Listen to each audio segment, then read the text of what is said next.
বাঙালি জাতি নারী হলো শাড়ি। এই দেখেন নারী কিভাবে শাড়ি পিনছে, কত সুন্দর দেখা যাচ্ছে। বাঙালি জাতির হলো নারী, নারীদের হলো শাড়ি।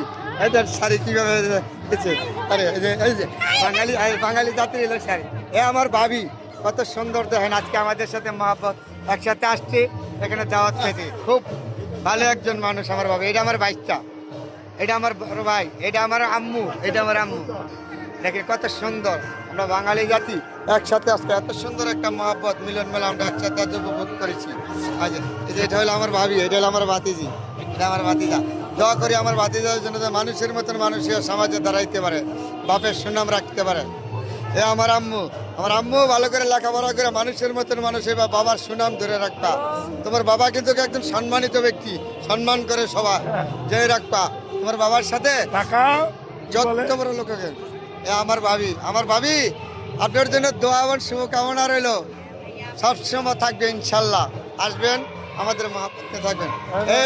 এটা হলো আমার সম্মানিত ভাই, আমার রতন ভাই। এই যে এটা হইলো আমার ভাই হইলো, ভাইয়ের একটু ঝামেলা আছে। আমরা একসাথে আজকে মিলন মেলা উপস্থিত গেছি সবাই। খুব দারুণ সুন্দর লাগলো। 14টা বছর পরে আমরা একসাথে এই মিলন মেলা ঘুরতে হয়েছি। খুব সুন্দর আমাদের বহুত ভালোবাসা দিয়া যেন আমরা সামনে এগিয়ে যেতে পারি সবাই। কত সুন্দর দেখছেন আমাদের বাঙালি জাতির এগুলো ইতিহাস, এগুলো থেকে বড়।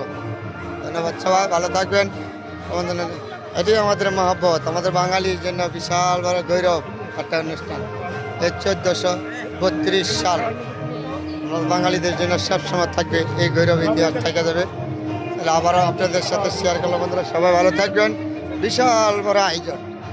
আজ এই মহাব্বত ভালোবাসা আমাদের মাঝে যেন সবসময় থাকে, এটাই আমি সর্বত্র কামনা করি। ভালো থাকবেন সবাই।